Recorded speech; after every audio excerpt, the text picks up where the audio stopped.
그때 가이사 아구스도가 영을 내려 천하로 다 호족하라 하였으니 이 호족은 구레네과 수리아 총독이 되었을 때 처음 한 것이라.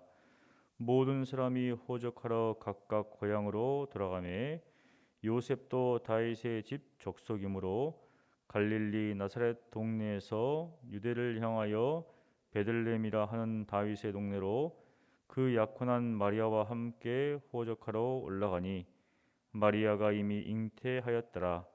거기 있을 그때 해산할 날이 차서 첫 아들을 낳아 강보로 싸서 구이에 뉘었으니 이는 여관에 있을 곳이 없음이로라. 그 지역의 목자들이 밤에 밖에서 자기 양떼를 지키더니 주의 사자가 곁에 서고 주의 영광이 그들을 두루 비추매 크게 무서워하는지라. 천사가 이르되 무서워하지 말라. 보라, 내가 온 백성에게 미칠 큰 기쁨의 좋은 소식을 너희에게 전하노라.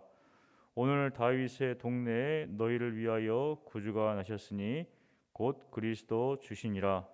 너희가 가서 강보에 쌓여 구유에 뉘어 있는 아기를 보리니 이것이 너희에게 표적이니라 하더니 호련히 수많은 천군이 그 천사와 함께 하나님을 찬송하여 이르되 지극히 높은 곳에서는 하나님께 영광이요 땅에서는 하나님이 기뻐하신 사람들 중에 평화로다 하니라. 천사들이 떠나 하늘로 올라가니 목자가 서로 말하되 이제 베들레헴으로 가서 주께서 우리에게 알리신 바 이 이루어진 일을 보자 하고 빨리 가서 마리아와 요셉과 구유에 누인 아기를 찾아서 보고 천사가 자기들에게 이 아기에 대하여 말한 것을 전하니 듣는 자가 다 목자들이 그들에게 말한 것들을 놀랍게 여기되 마리아는 이 모든 말을 마음에 새기어 생각하느니라. 목자들은 자기들에게 이르던 바와 같이 듣고 본 그 모든 것으로 인하여 하나님께 영광을 돌리고 찬송하며 돌아가니라.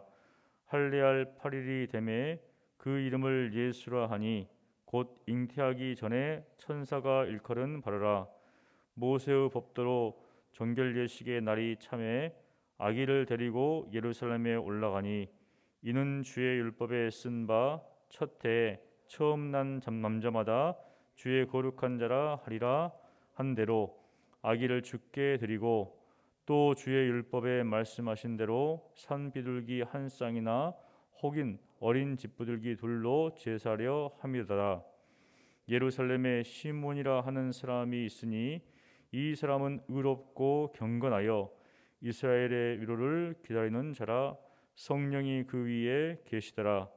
그가 주의 그리스도를 보기 전에는 죽지 아니하리라 하는 성령의 지시를 받았더니 성령의 감당으로 성전에 들어가매 마침 부모가 율법의 관례대로 행하고자 하여 그 아기 예수를 데리고 오는지라.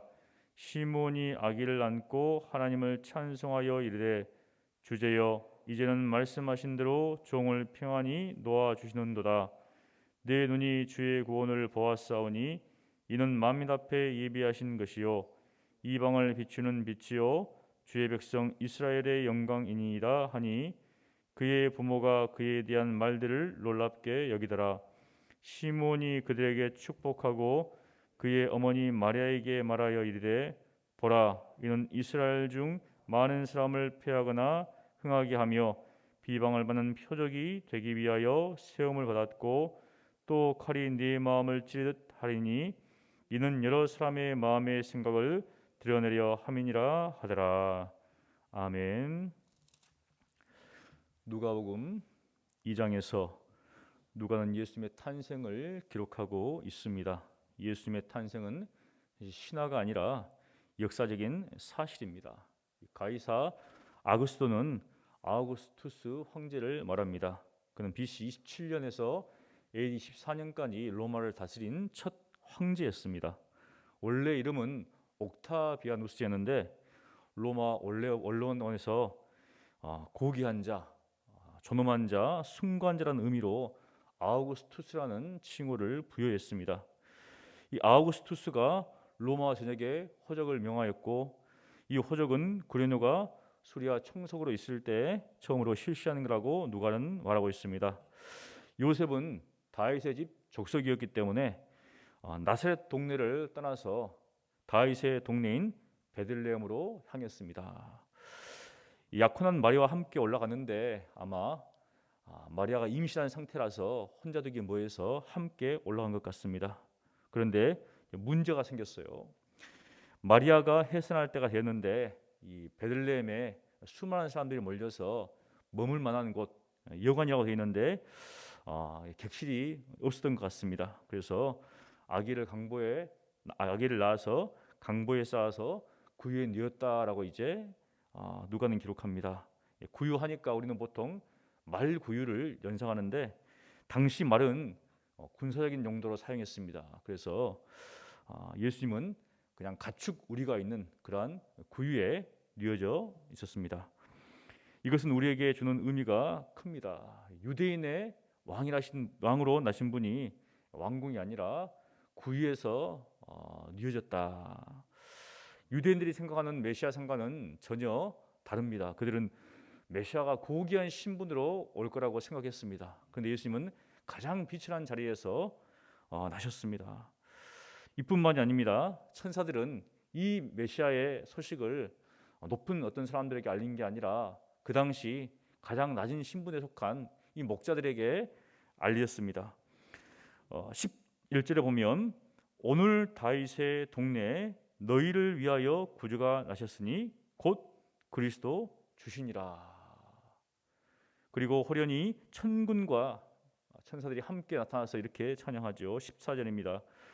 지극히 높은 곳에서는 하나님께 영광이요 땅에서는 하나님이 기뻐하시는 사람들 중에 평화로다 하니라. 여러분, 이스라엘 사람들에게 인사가 샬롬이죠. 반가우면 샬롬 샬롬 이렇게 두 번을 인사합니다. 예수님께서 이 땅에 탄생하신 것은 바로 이 샬롬을 위해서 오셨다는 겁니다. 하나님이 기뻐하시는 사람들 중에 샬롬이다. 예수님은 우리들의 샬롬을 위해서 오셨습니다.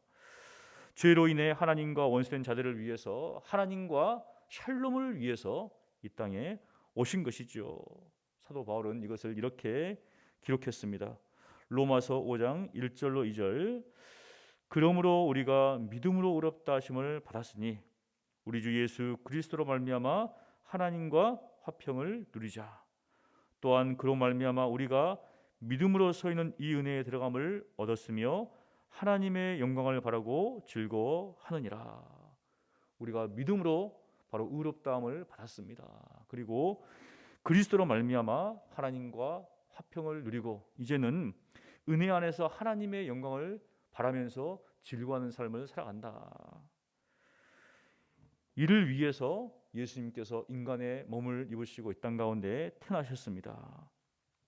낮은 자들을 섬기기 위해서 스스로 낮아지셨습니다. 그렇다면 예수님을 믿고 따르는 우리의 삶은 어때야 할 것인가? 바로 예수님을 그대로 본받는 삶을 살아야 합니다. 이 땅 가운데 섬김을 받는 자리가 아니라 섬기는 자리에서 살아가는 그러한 삶이 우리 신자들의 삶의 모습입니다. 세상에서는 높은 지위에 오르기를 원합니다.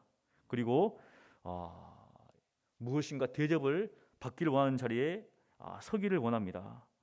그런데 예수님은 신분도 높지 않고 부유하지도 않고 도리어 가난한 그러한 모습으로 이 땅 가운데 오셨습니다. 그것은 모세의 법대로 행하는 정결 예식을 통하여서도 볼 수가 있습니다. 이 산모의 정결 예식을 위해서 제물을 드리는데 그 제물을 한번 보십시오. 산 비둘기 한 쌍이나 혹은 어린 집비둘기 둘로 제사를 지내려고 했습니다. 레위기에 보면 해산한 여인이 드려야 할 제물에 대해서 이야기하고 있는데 어린 양 한 마리와 집비둘기 새끼나 산비둘기였습니다. 그러나 어린 양을 드리기가 어려운 이 비난한 자들에게는 산비둘기 둘이나 집비둘기 새끼 둘로 대신하였습니다. 바로 요셉과 마리아가 그러한 처지에 놓인 사람들이었습니다. 당연히 예수님도 그러한 어떤 삶을 사셨다는 것이죠. 예수님께서 왜 이렇게 가난한 자의 삶으로 오셨는가? 그것은 우리를 부욕하기 위해서 예수님께서 스스로 가난케 되신 겁니다. 고린도후서 8장 9절에 보면 이렇게 이야기합니다.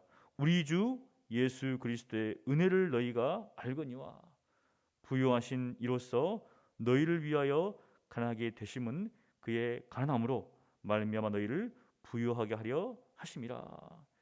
이것이 예수님의 삶의 방식이었고 예수님을 따르는 삶의 방식이 됩니다. 세상 사람들은 부자가 되려고 애씁니다. 힘쓰죠. 다른 사람에게 무시받지 않기 위해서, 멸시당하지 않기 위해서. 그래서 부당한 정보를 이용해서 편법과 탈법, 심지어 불법까지 행합니다. 자기만 잘 살면 된다는 그런 어떤 식들의 삶을 살아간다는 것이죠. 하지만 신자는 다른 사람들을 부욕해 하기 위해서, 형제들을 부욕해 하기 위해서 가난한 삶을 택하는 것이 바로 우리 신자들의 삶입니다. 그것이 바로 세상과 구별되는 신자들의 삶입니다. 오늘 말씀을 기억하면서 우리가 어떻게 살 것인가, 예수님은 어떤 삶의 모습으로 오셨는가, 그것을 묵상하시고 예수님을 따라 살아가신 여러분 되시기를 간절히 축원합니다. 거룩하신 하나님 아버지, 유대인의 왕으로 나신 분, 왕의 왕이시요 만주의 주가 되신 분이 가장 낮은 자리에 이 땅에 오셨습니다. 하나님, 우리가 그러한 모습을 보면서 우리의 삶이 어때야 될지를 다시금 돌아보게 됩니다. 하나님, 세상은 높아지기를 원하고 부유해지기를 원하고 무엇인가 가지기를 원하고, 그래서 하나님께서 기뻐하시는 삶이 아니라 자신의 욕망과 욕구를 추구하는 삶을 살아갑니다. 하지만 우리 주님께서는 스스로 자기를 낮추사 다른 사람들을 부욕해 하기 위하여서 가난케 되셨습니다. 그러한 삶을 본받아서 저희들도 다른 사람들을 부욕해 하기 위해서 스스로 가난을 택하는 그러한 삶을 살아갈 수 있도록 주여 역사하여 주시옵소서. 예수님 이름으로 기도합니다. 아멘.